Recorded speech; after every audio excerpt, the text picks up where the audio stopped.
Bonjour et bienvenue dans ce tuto sur les exos, hein, sur les exercices. Donc cette vidéo va se dérouler en plusieurs parties, hein, j'en ferai plusieurs. Donc le plan qu'on va suivre c'est le suivant. Donc on va voir d'abord l'aspect méthodologique, hein, tout simplement, donc les principes de base. Ce sera peut-être un peu, enfin ce sera pas un peu, ce sera théorique. Euh, on va voir les transformations d'unités et comment on transforme les transformations d'équations. Donc c'est censé être des rappels pour les deux derniers points. Donc ce ne sera pas hyper approfondi, mais ce sera un rappel de comment on fait. Alors ce point-là me semble absolument nécessaire puisque ce qui va poser problème, c'est pas tant de calculer en général une fois qu'on arrive à la, on verra au dernier point des principes de base, plus de soucis, tout se passe bien. En général, vous savez faire les calculs comme il faut. Donc, c'est vraiment ce qui va se passer avant qui fait que vous vous sentez perdu face à un problème en mécanique ou en physique de manière générale. Donc, je vous propose tout simplement de suivre ce canevas. Hein, c'est une petite recette qui est valable pour tous les exercices de physique que vous rencontrerez dans votre vie, en tout cas dans vos études, ici que ce soit en secondaire ou pour ceux qui ont envie d'aller en supérieur, Donc, ça c'est le premier point. Et il ne faut absolument pas penser qu'il n'est pas utile, hein, parce que en fait, vous verrez qu'on va les mettre en application. Donc ça c'est la théorie. Finalement, j'explique un petit peu le canevas, ce qu'on suit ce qu'on va suivre comme méthode pour pouvoir résoudre les exercices et on fera la mise en pratique, au moins 3 mises en pratique. Donc pour l'exercice 1, l'exercice 2 et l'exercice 3. Donc ça fera 4 vidéos. Voilà. Donc tout de suite on passe à la méthodologie. Hein. Donc ce sont des règles générales pour résoudre un problème pratique et j'aurais pu préciser en plus en physique. Donc les principes de base plutôt, c'est de reprendre une à une les informations afin d'identifier les divers éléments qui nous intéressent et ceux qui n'ont pas d'importance. Mais effectivement, il faut absolument faire le tri entre les informations utiles et celles qui ne sont pas utiles. C'est-à-dire vraiment on est submergé par les informations de manière générale et des informations, ben, il y en a tant et plus. Ce qui va se passer, c'est que sur les exercices encore assez simples, puisqu'en général les profs ne s'amusent pas trop à intégrer ou à ajouter des données qui sont inutiles. Bon, parfois on met bien un petit peu, je veux dire, des infos, voilà, on raconte une histoire et puis effectivement, voilà. Mais globalement, c'est pas, ça va assez vite, hein, je veux dire, genre d'exercice qu'on fait en primaire. Julie habite à 15 minutes ou à X kilomètres de la piscine. Julien habite. Bon, ben, le fait que ce soit Julie ou Julien ou Mathieu ou Nicolas, on se rend bien compte que ça n'a pas beaucoup d'importance dans l'énoncé. De même que si je rentre dans un atelier, et là c'est en cas pratique parce que c'est surtout ça qu'il faut avoir, c'est que ces exercices écrits, c'est une chose, mais il faut bien se rendre compte que tout ça, c'est à mettre, c'est des connaissances et des compétences qu'on va mettre au service, ou qui sont un peu des outils dans une boîte à outils, et cette boîte à outils, vous allez l'emmener avec vous en dépannage quand vous allez devoir intervenir sur site. Et sur site, il n'y aura pas écrit les informations. C'est à vous de chercher les informations, de vous dire, ah oui, tel problème, eh bien il me faut connaître telle et telle variable, telle ou telle grandeur physique, et finalement la couleur du mur, euh, la position. Alors, même si on se limite aux données purement physiques, il y a des données purement physiques qui seront nécessaires et d'autres pas, et qui seront parfois nécessaires pour certains corps de métier ou certaines parties. Donc même si pour vous, si, si je prends par exemple le volume du local en soi, bah, il a peu, peu d'intérêt pour un certain nombre de problématiques. Maintenant, si vous êtes frigoriste ou si vous êtes si vous travaillez dans la climatisation, etc., ça peut avoir une importance. Éventuellement, si le local est trop faiblement aéré et donc en thermodynamique, on peut imaginer qu'effectivement il puisse y avoir des problèmes de saturation, qui est un manque d'oxygène parce qu'on a un rejet dans le moteur ou des choses comme ça. Et donc, c'est vraiment ça le problème, c'est de se dire, bah, tiens, quelle est l'information pertinente? Le volume de mon local, bah, parfois il aura une importance, voilà, ça c'est une donnée physique, mais parfois il aura une importance et parfois pas. Parce que bon, pour ce qui est des données qui sont moins problématiques, genre les murs sont bleus, je vois pas vraiment a priori de problématique où cette donnée sera importante pour résoudre. Donc voilà. Ensuite, eh bien, on va analyser justement les données, ben, voilà, et les inconnus. Hein. Donc les données, finalement, une inconnue, hein, on dit toujours les données, les inconnus, mais moi je parle des données de manière générale. Pourquoi? Parce qu'une inconnue, c'est quelque chose qui est, que vous connaissez. Vous savez que c'est ça que vous cherchez. Donc, à partir de ce moment-là, c'est une donnée, hein, qu'on a, dont on ne connaît pas, c'est une donnée dont on ne connaît pas la valeur, mais on le sait. Donc si on vous demande de chercher, je ne sais pas moi, l'accélération, ben vous savez que c'est une accélération. Donc on vous donne la variable que vous devez chercher. Ce que vous ne connaissez pas, c'est sa valeur. Donc c'est bien deux choses différentes. Ce qui est inconnu, c'est sa valeur, mais pas sa nature. Donc à partir de ce moment-là, ben, on analyse les données, donc y compris ce dont on ne connaît pas la valeur, pour pouvoir cadrer le domaine d'application. Si je vous parle d'accélération, vous pouvez vous dire très rapidement qu'il n'y a que deux domaines d'application dans lesquels il est probable que vous alliez, c'est la cinématique et la dynamique.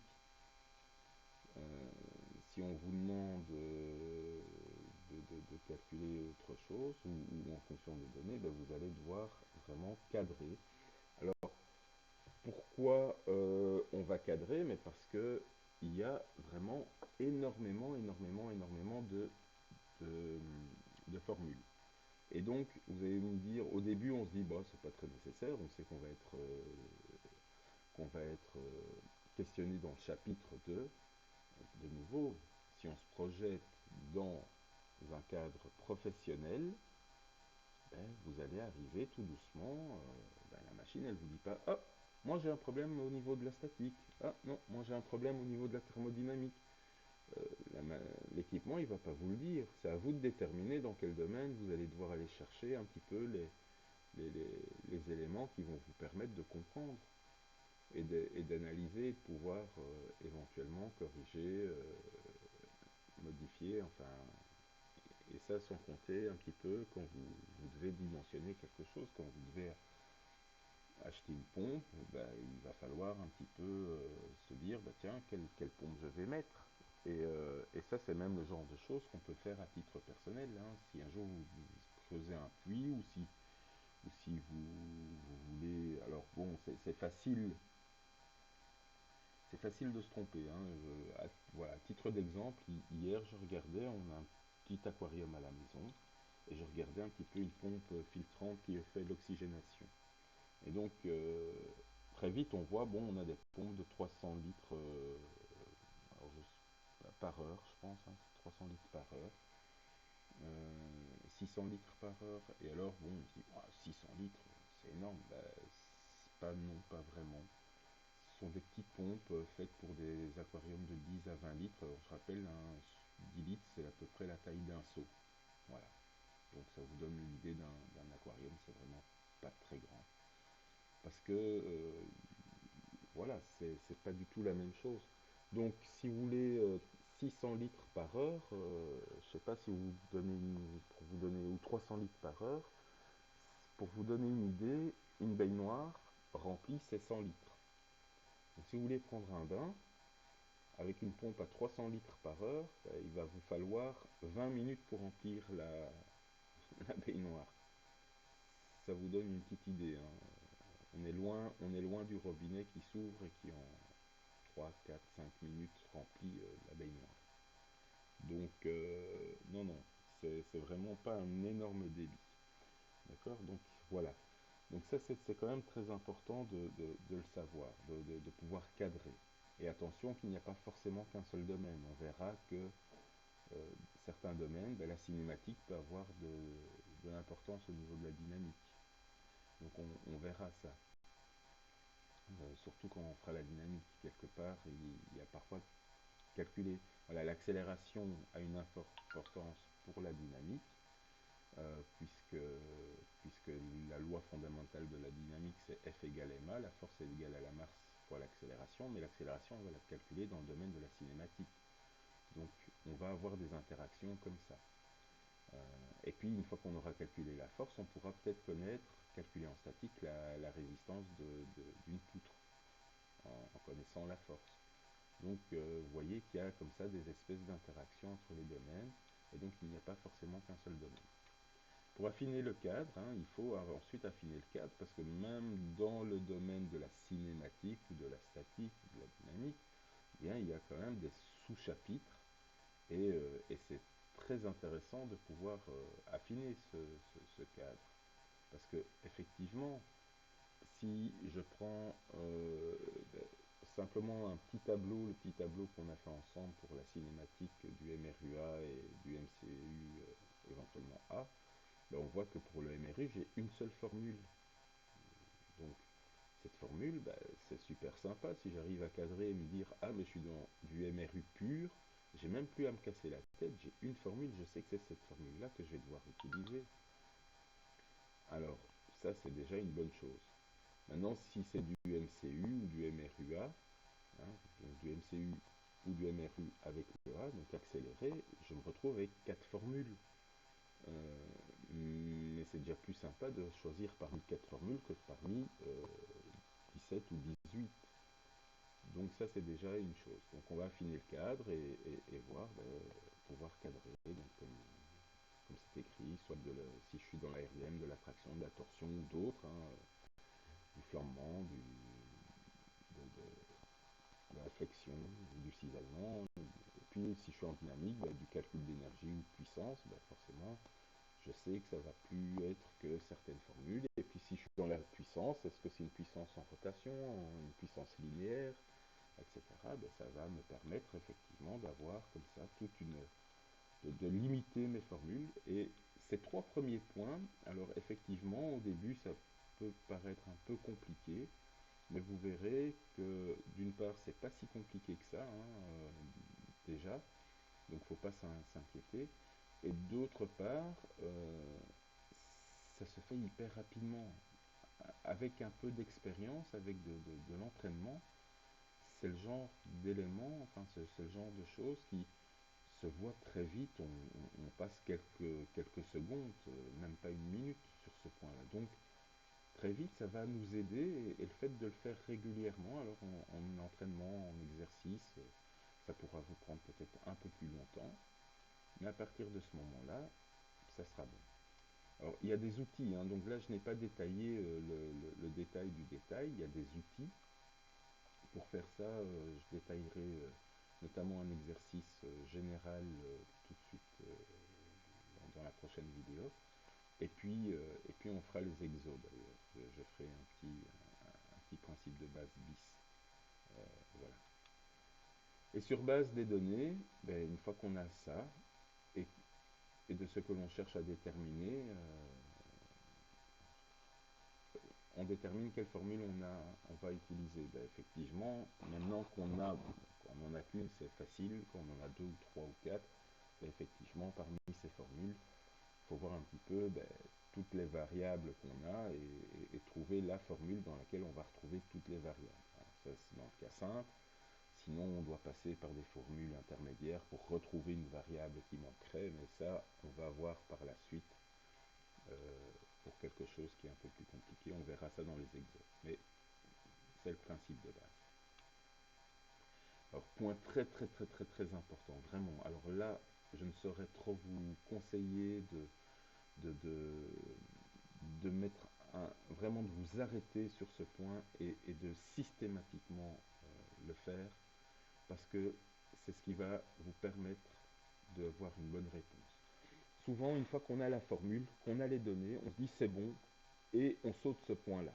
Or, le problème, c'est que vraiment, si vous commencez à multiplier des kilomètres par heure par des secondes ou par des jours, ça ne peut pas fonctionner. Des kilomètres par heure, ça va, si vous devez multiplier par quelque chose, ça sera par des heures, et ça vous donnera des kilomètres. Ça ne vous donnera pas des mètres, ça ne vous donnera pas des hectomètres, des décamètres, ça vous donnera des kilomètres. Pourquoi? Parce que la vitesse est donnée en kilomètres, et que si vous multipliez par deux. Si vous avez des secondes, il va falloir choisir, soit de passer de kilomètres par heure en mètres par seconde et multiplier par des secondes, ou changer les secondes en heures, mais il faudra qu'il y ait une cohérence dans vos unités. Parce que sinon, ça donne rien. C'est-à-dire 150 km par heure multiplié par 3 heures, ça fait 450 km, et c'est correct. C'est-à-dire que si vous dites, tiens, je vais rouler 3 heures à 150 ou à 120 en fonction de ce qui est permis, ou à 130 si vous êtes en France, et que vous arrivez à garder votre moyenne, ben vous savez que vous allez pouvoir parcourir pas loin de 500 km, 130, donc qu'est-ce que j'ai dit, pas loin de 400 km. 150 ce sera en Allemagne, mais c'est quand même beaucoup plus compliqué de garder le 150 de moyenne, puisque dire, il y a quand même pas mal. Il y a des zones où on peut rouler un peu plus vite, mais pas forcément pendant 3 heures. Il y a des villes, à l'approche des villes, on doit ralentir, donc voilà. Mais en tout cas, il est clair que si vous commencez à dire oui, oui, non, mais moi je roule 3 secondes, j'aurais parcouru quelle distance? Ben, forcément, ce sera plus 450 km ou 390 si c'est à 130 ou 360 si c'est à 120. On n'y sera plus. On n'y sera plus du tout. C'est clair que vous ne pouvez pas. 3 secondes, ça vous fait 1 1200e, puisqu'il y a 3600 secondes d'heure. Et donc, comme il y a 3 heures, ça vous fait donc 3 3600e, ça fait 9000, 10800. Donc, ça fait 3 10800e. C'est pas possible, donc il va falloir diviser, en tout cas transformer vos kilomètres par heure en mètres par seconde pour pouvoir obtenir quelque chose de cohérent, et d'avoir des mètres par seconde fois des secondes, ça vous donnera une distance en mètres. Donc voilà, ça c'est vraiment important. Ensuite, la deuxième étape, c'est de modifier l'équation. Alors là, ça a l'air tout bête, mais effectivement, quand je vous disais qu'il n'y avait qu'une seule équation en MRU, c'est vrai, j'ai pas menti, hein, c'est vrai, mais attention qu'elle peut revêtir, alors l'équation qui est dans le MRU, donc E égale EI plus VT, elle peut revêtir 4 formes. Bah oui, c'est 4 variables, donc chacune des variables, on peut dire E égale, EI égale, V égale ou T égale. Ah oui, mais bon, il suffit pas de dire, bah tiens, je remplace, je veux T, ah bah il suffit de mettre E à la place de T, et puis c'est bon. Non, non, c'est pas aussi simple. Donc là, on va utiliser les fameux principes de tout terme qui change de membre change de signe, et donc tout multiplicateur devient diviseur et inversement. Donc on met de manière plus mathématique, on verra. Donc ça, on va le voir tout de suite. Et puis, ben voilà, une fois que tout ça est fait, on peut appliquer, on remplace les variables qu'on connaît par leur valeur, on calcule, et on obtient notre fameuse inconnue. En tout cas, la valeur inconnue, parce que sa nature n'est pas inconnue. Donc, voilà, c'est en 6 points, tac, tac, tac, tac, tac. Si vous le faites bien, si vous appliquez bien vos 6 points, ben vous ne pouvez pas trouver de mauvaises réponses, hein. C'est clair. Donc voilà. Alors, on va tout de suite passer sur les transformations d'unités.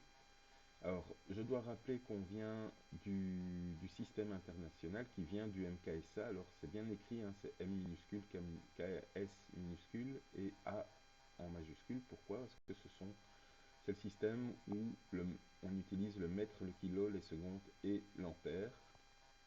Et ampère étant le nom d'un physicien, on le décrit avec une majuscule quand on met l'abréviation A. Hein, je rappelle, petit rappel du cours sur les unités.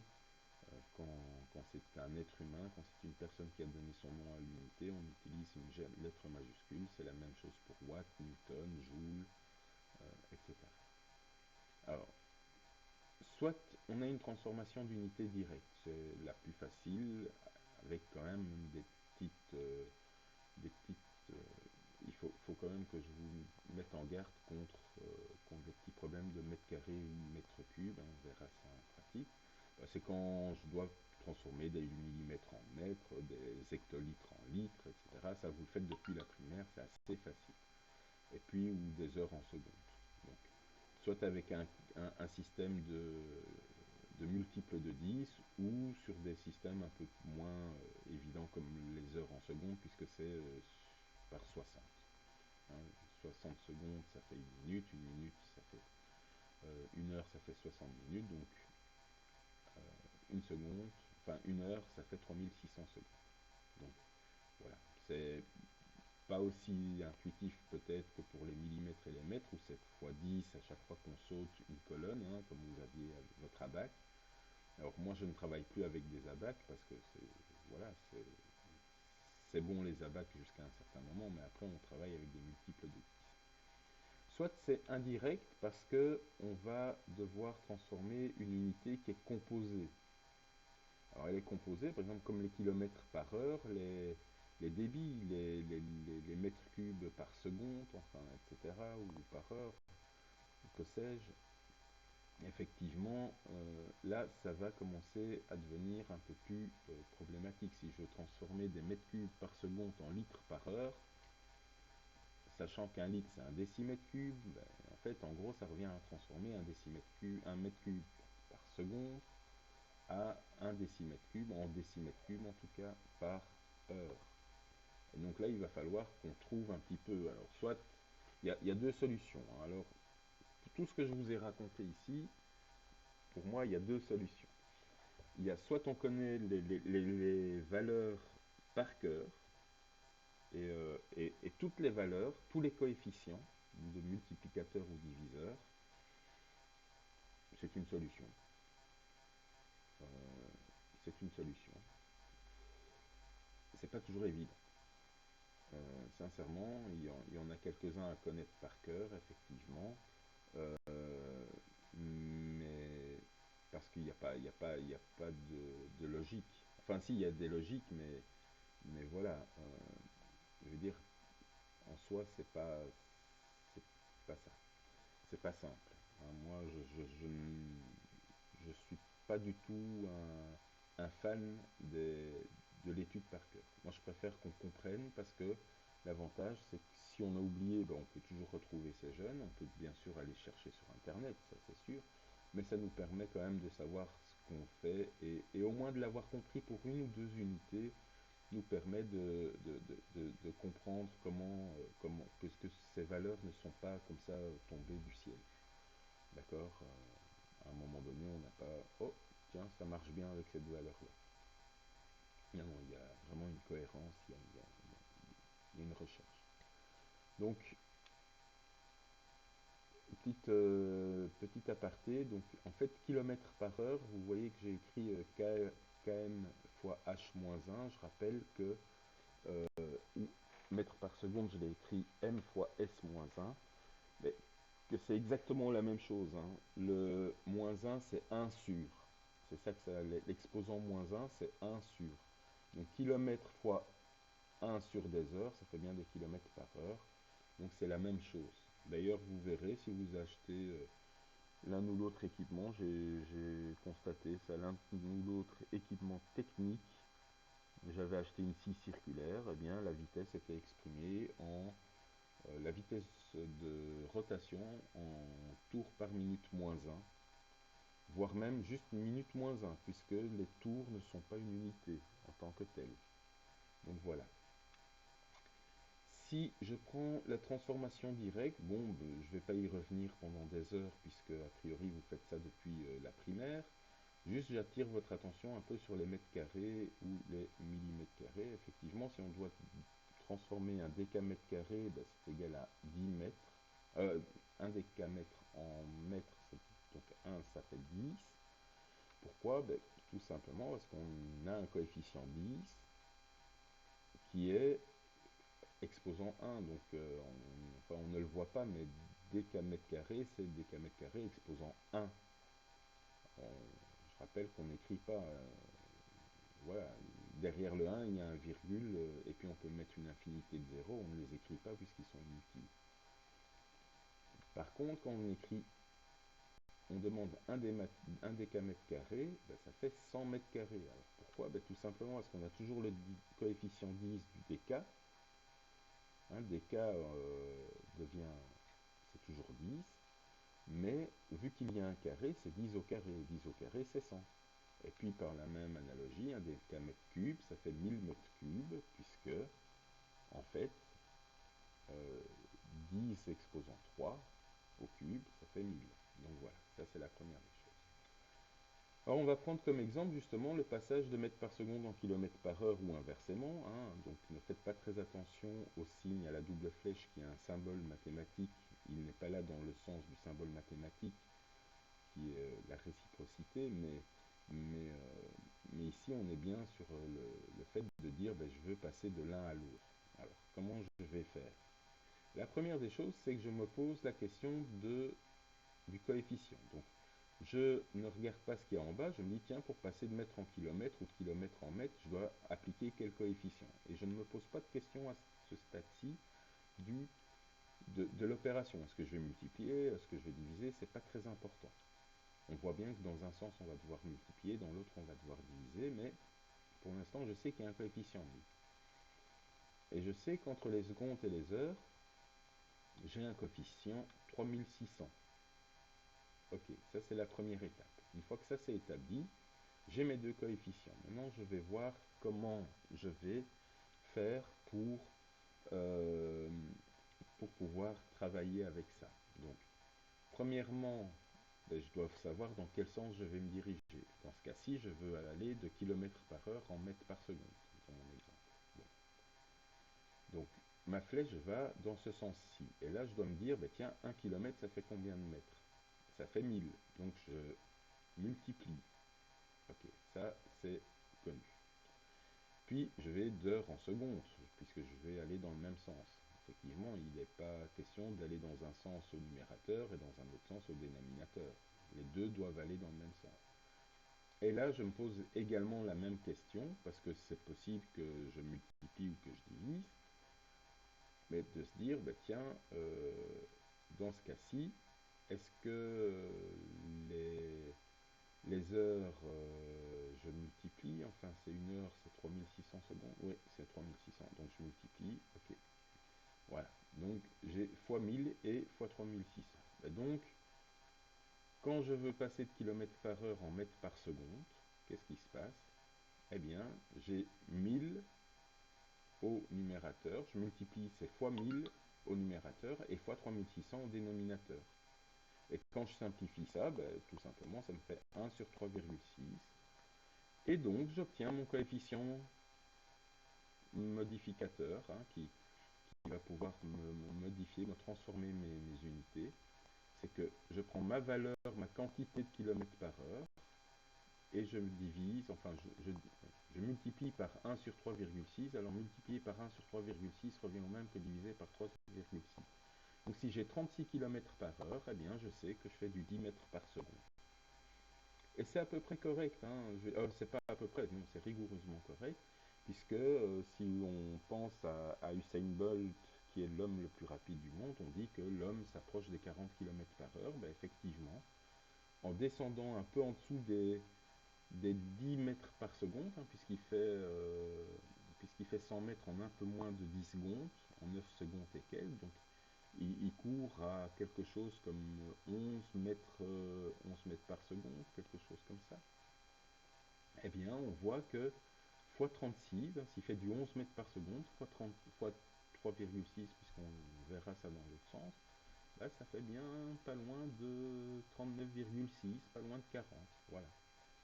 Donc, ça, c'est pour passer des kilomètres par heure en mètres par seconde. Alors, un peu plus tôt dans la vidéo, j'ai dit il n'y a pas de raison d'aller dans un sens différent. Attention, attention, attention euh, pour cet exemple-ci.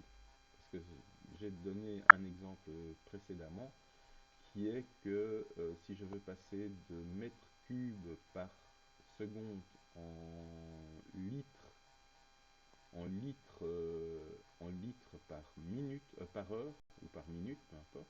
Là, je vais aller dans deux sens différents. Effectivement, je vais de secondes vers des minutes ou des heures. Ça, c'est une chose. Donc, je vais devoir diviser.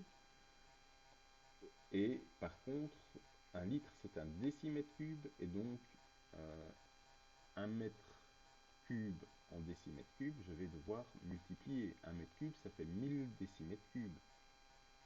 Donc, on voit qu'on peut éventuellement multiplier, enfin, je vais dire, le sens, c'était la flèche, pas l'opérateur. Hein, pas l'opérateur.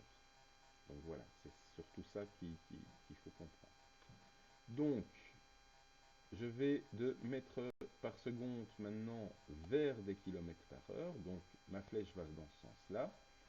Et on doit se poser euh, la question suivante. Ben, 1 mètre, ça fait combien de kilomètres? Ben, j'ai besoin de combien de mètres? Ben, 1000 mètres, ça fait 1 kilomètre. Ah oui, donc je divise. Ok. Et 3600 secondes, ça fait 1 heure. Donc, là également, dans ce sens-là, je divise. Ok.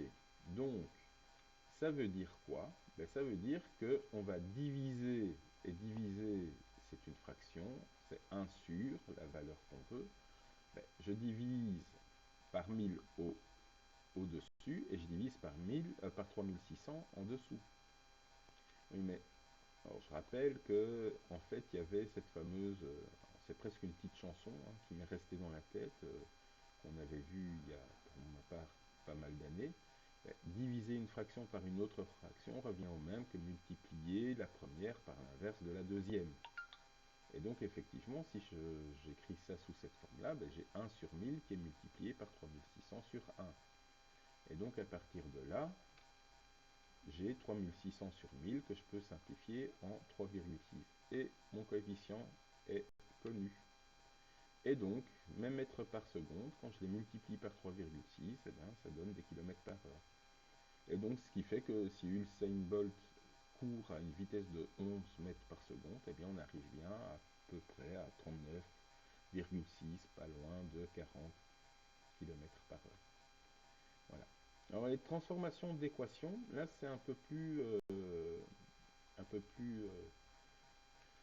je veux dire, c'est du rappel, hein, donc il faut se rappeler d'abord, la première des choses, il faut bien comprendre c'est quoi le PEMDAS. Une parenthèse exposant multiplication, division, addition, soustraction dans l'ordre pour la multiplication, division et l'addition, soustraction dans l'ordre où on les lit. Ensuite, il faut connaître deux autres petites choses. C'est comme rappel, savoir que la valeur qui permet une opération neutre pour la multiplication et les divisions, c'est le 1, c'est 1, multiplié par 1 ou divisé par 1 bah, ne change rien. Donc ce qu'on cherchera quand on a un produit ou une division ou un quotient, c'est tout simplement de trouver cette valeur 1 et que la valeur qui permet une opération neutre pour l'addition et la soustraction, c'est 0. Donc ce qu'on va essayer de, c'est annuler le terme.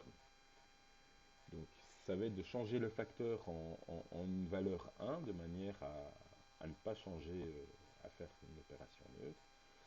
La quatrième chose que je n'ai pas écrite, mais qui est tout simplement que ce égal, ben c'est un petit peu, si vous voyez les balances à l'ancienne où on mettait des poids d'un côté et qu'on peut encore rencontrer de temps en temps sur les marchés, eh bien le égal, c'est vraiment ce qu'on va c'est ça, c'est l'aiguille qu'il y avait sur cette balance. Donc on veut mettre, je veux dire, en général des denrées alimentaires d'un côté, on va mettre des poids sur l'autre plateau, et on va, pour équilibrer les deux et avoir l'aiguille au milieu, eh bien on va, finalement, c'est ce qu'on dit, cette aiguille, c'est ça.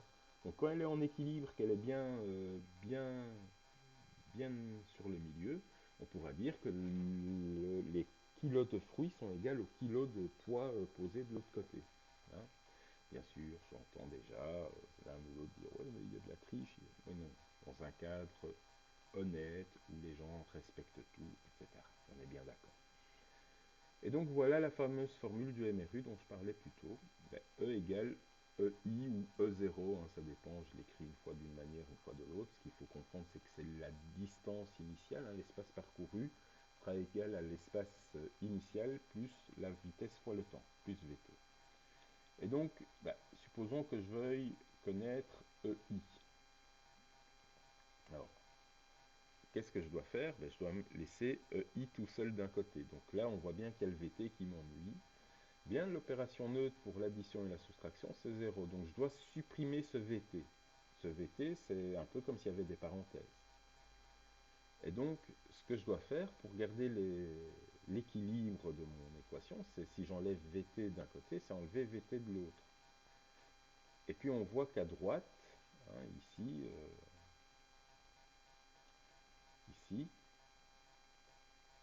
tout simplement, ben, on a VT. Je vais prendre ici comme ça, voilà. Donc ici, on a plus VT moins VT, ça me fait 0, donc ça simplifie, hein, je peux les barrer.